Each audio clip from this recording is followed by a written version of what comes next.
Mix in the Dark. Hey, what's up? It's MaiYang from Mix in the Dark. Today I have an episode that involves a chain of sleep paralysis events happening to one of my listeners.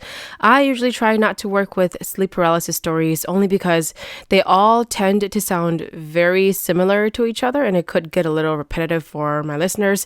Although I still read all of them, I definitely don't choose all of them to upload. But this one was kind of interesting to me. There are a few people in my life that have had a series of sleep paralysis episodes happening to them within a time span, and the skeptic side of me thinks it has to do with stress, but there's always those unknown parts that can't really be explained, so who really knows? If you're an expert or you have your own stories, I'd love to hear about it. Otherwise, enjoy the story.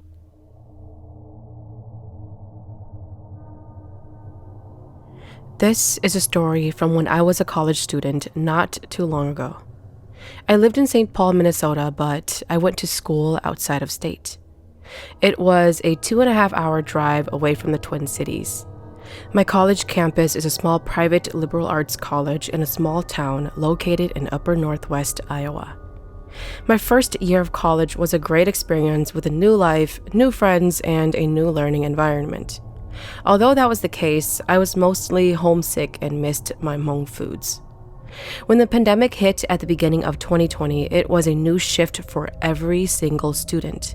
Everyone was sent home for the rest of the school year. We were all forced to do online classes until whenever things were ready and safe for students to return. In October 2020, the following fall semester, I was finally able to move back to campus to start my second year. Moving day went smoothly. I was in a new dorm room with a friend. My friend and I helped each other move in. I cleaned, unpacked, and organized my room the way I wanted it. We both slowly settled.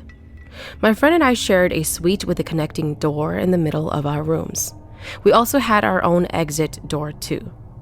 After cleaning and organizing all of my stuff, I was beat and exhausted. My early morning drive from the Twin Cities did not help. I decided to take a quick nap. My friend had already left her room for her work study. My tiredness quickly won me over.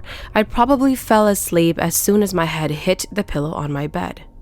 Sometime during my nap, I had this feeling like I was in an unconscious state, but I was still able to see everything around me. I was just laying on my bed facing my exit door and the connecting door to my friend's room. My eyes and body felt heavy. I saw my friend open the connecting door, walked into my room, and stood in the middle of my room. She stared at me like she was waiting to say something to me. I mumbled something to her while she continued staring at me for about a minute before turning back to go into her room. I then went back into a deep sleep before finally fully waking up at around 7 p.m.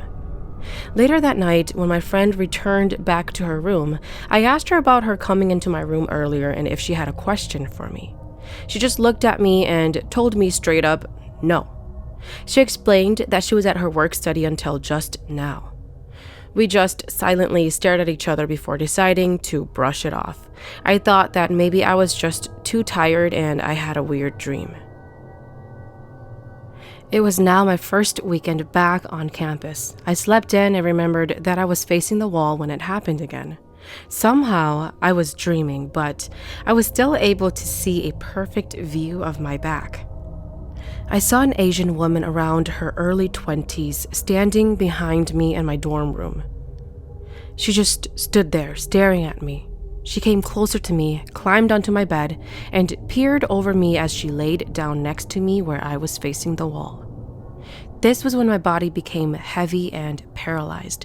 I felt her breathing directly behind me, and my body slightly moving back as she weighed down the bed.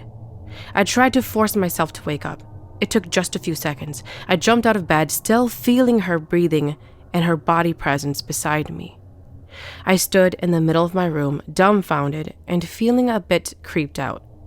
I decided to brush it off again, and I just went about my day. The following day, Sunday, I found myself sleeping in and facing the wall once again. I had the same strange dream about that lady.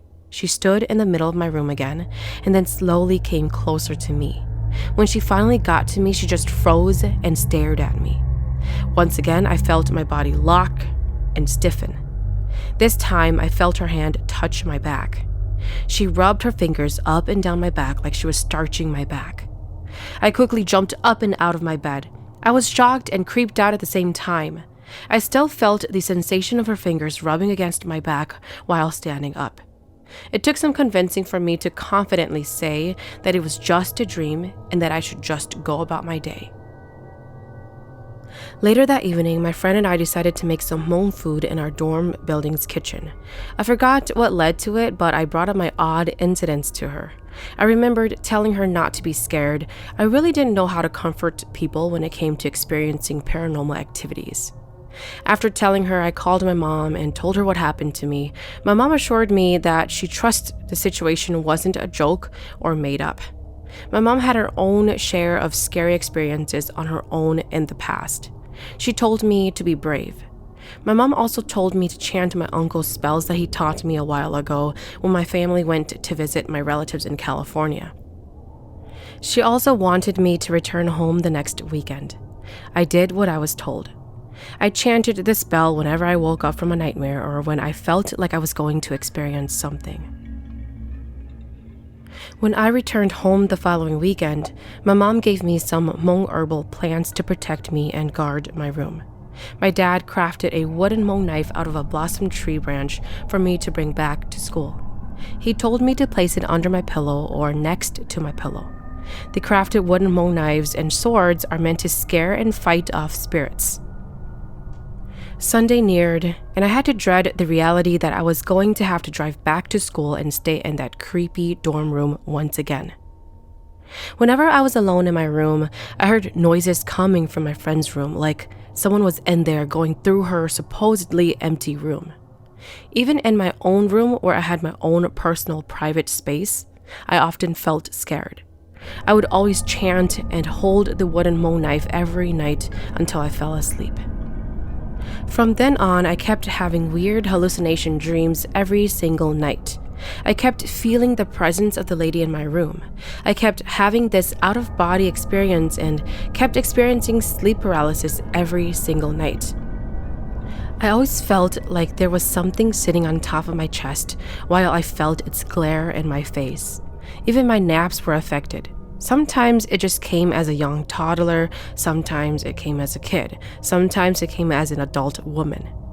I started getting annoyed and scared because these experiences drained my sleep and energy.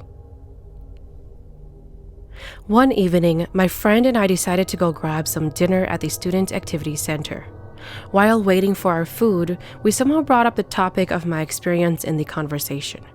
I didn't want to scare her, so I joked about the situation. It was then that my friend mentioned her dream encounter and experience back during her first year in college. In her dream, she made a promise to be roommates with her first-year roommate, that they would be roommates forever. We were creeped out, but still joked about it to mask our fear. I don't know why, but my big mouth opened and jokingly suggested that the woman bothering me is the girl in my friend's dream and does not want me to be roommates. We both got silent after that and just kind of looked at each other, knowing it was too much of a coincidence for it to not be true. Then we quickly switched topics and continued our dinner and chat. After dinner, we returned back to our suite. My friend went into her own space and I went into mine. On this night, we decided to open our connected door so that we could hear each other since we were both pretty spooked. That night, I went to bed around 11 p.m. since I had morning classes. Before drifting off to sleep, I heard my friend still up talking on the phone and studying. You could still see her light shining through the connected door from her room. I browsed through my phone for a bit and then turned it off to close my eyes. I began my usual ritual, chanting and holding tight onto the wooden Hmong knife. My friend's voice began to drift off to the distance. That night, I had a strange dream.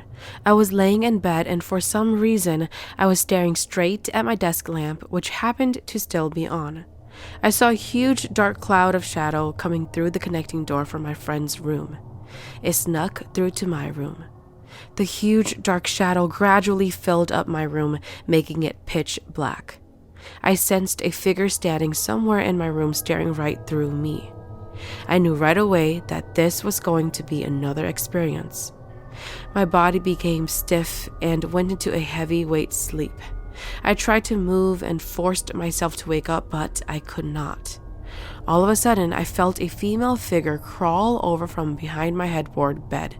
I felt her long hair brush over my face, and her long fingers rub my face and down to my neck and claw tight onto my neck to strangle me. In my sleep, I was fighting for my life, trying to break from her strangle. Then I felt the sharp fingernails pinned on my throat and squeezed my neck tighter. Her nails dug into my throat like she was about to cut through or slice up my throat. At the same time, I was aware of my situation and began to try to move my body. I began to chant to try to break free. It came out as mumbling. My eyes searched for the wooden Hmong knife. I was suffocating and knew I would black out soon. I didn't know if I would black out in just my dreams or if I was going to also black out in reality. After what seemed like hours, I managed to break free from her grasp when I heard the click of my friend's lamp turn off. I heard her climb into her bed to go to sleep for the night. I shot right up and out of bed and stood in the middle of my room, just facing the exit door and the connected door. Cold sweat ran down my back and neck. I stood there and stared at my shadow figure at my exit door, freaking out and trying to figure out what just happened. I looked around. My desk lamp was still on. I grabbed my phone to check the time. It was only 1:20 a.m. I had been asleep for just 2 hours. I decided to go use the restroom before going back to bed. As I was washing my hands after using the toilet, I swear to God, with my blind, bad eyesight, I was looking at the mirror, and behind me was the shower room with the lights off. I felt the presence of a pair of eyes staring back at me from one of the showers. I quickly hurried up and returned back to my room. I went to bed and touched my phone for an hour or so before finally falling asleep. Thank goodness nothing happened after I went back to sleep. The following day, I went to class like usual.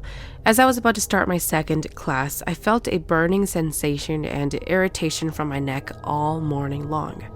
That day, I happened to be wearing a turtleneck, so I thought that maybe something inside of my turtleneck was irritating me. I went to the bathroom to check my neck. My stomach went sick when I saw that there was a long red scratch on my neck. I was panicked and angry at the same time. I remember texting my friend to meet up at the student activity center. She and I met up, and I ended up showing her my scratch and expressing my concern for being in my room. I told her everything from my dreams to what I've been experiencing. I was more scared than I had ever been. I was scared of going back to my room. I was even scared of talking to my friend about it. So many thoughts ran through my head. Who the hell is this woman, and what does she want from me? I called my mom later that night and told her about what happened. I went back home that following weekend. My mom had someone tie a red string on me. I was also given a red triangle pouch filled with smelling herbs for me to carry with me at all times. These things are traditionally meant to protect you from negative energies. I spent the rest of the semester driving back and forth between school and home every weekend. My friend and I decided not to discuss the topic anywhere on campus in fear that it could hear us. After the fall semester was over, I returned home for winter break. I experienced 3 weird sleep paralysis episodes during my time at home. The first encounter happened when I was sleeping in the morning. Because it was break time from school, I wanted to rest as much as I could before starting the new semester. My eyes became heavy all of a sudden, and I fell into this deep, high feeling. My whole body was difficult to move. In the process, I felt a presence and saw a fuzzy glimpse of a small figure walking closer to me. It climbed onto my bed and over me to sleep next to me. I thought that maybe it was my 5-year-old baby brother because he always does this every morning. When he wakes up feeling sleepy, he often looks for someone to cuddle him in the morning. I wrapped my arms around him, eyes still closed, and ready to sleep again. This was when I panicked. I realized that he felt a lot smaller than usual. I felt like I was holding a 2-month-old baby with soft baby arms that were also wrapped around me. It was soft breathing right onto my face. Its soft baby hand grabbed my hand, and I knew right away that this was not my baby brother. It was then that I started to try and break free from this thing. All of a sudden, I broke free. I ran out into the living room as fast as I could and found my baby brother in my mom's arms while watching TV. I told my mom, and she told me that I was probably just dreaming and that it's nothing since this is home. I thought so too. The second encounter happened a few nights later. This happened again in the morning. I felt the presence of someone, which threw me into this sudden sleep paralysis stage again. I saw the glimpse of the figure staring at me for the longest few seconds ever, and then it jumped right on top of me to attack me. I was in pain, gasping for air. I knew for sure that it was not one of my siblings because they would never do that to me. I quickly tried to break free and wake up. When I did, I ran to the living room where the rest of my family was. I questioned my family to see if they were in my room, and all of them said no. When I told my family about it, my siblings jokingly said that I probably brought my little ghost friend home from college. The third encounter happened a couple of days later. No surprise that it always starts with me trying to sleep and me falling into a sleep paralysis state. I see a glimpse of a figure walking toward me. It stared at me before climbing to sleep next to me again. This time, it was the figure of a little girl around 9 or 10. As the figure laid down next to me, I felt her long hair brush under my nose to try and snuggle between my arms. While it positioned itself in between my arms, I could feel the sensation of the figure against me. At this point, I was just annoyed at everything. I tried my best to wake up and was somehow able to move and grab this figure's hair. I used all of my strength in that stage to beat it up and to pull its hair. I kept it up until she just vanished. At this point, I am exhausted. I just continued to sleep for another hour or so until I was fully awake. I told this to my parents and siblings again, and my siblings joked that it was a minyoponzong. In the Hmong culture, this is a monster that usually disguises itself as an adult female or child. My little sister added that she heard me shaking and mumbling a little in my sleep. After that fight, it just stopped bothering me at home. But now my other younger sister said that she is experiencing things that I had been experiencing, like it moved on to her. She explained that there was a little child that came the same way, slept in her arms, and walked on top of her bed beside her.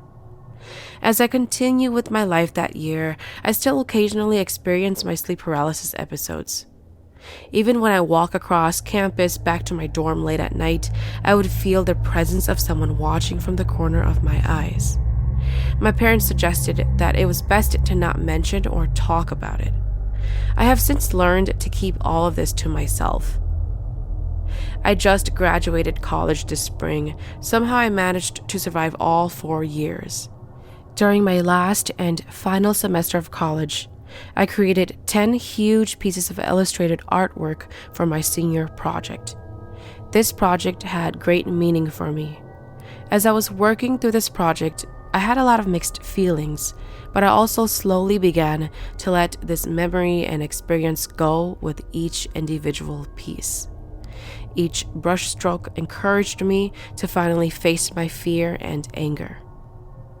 My last note is that I hope every student studying away from home is able to feel comfortable reaching out to their parents or someone they trust for help when something feels off.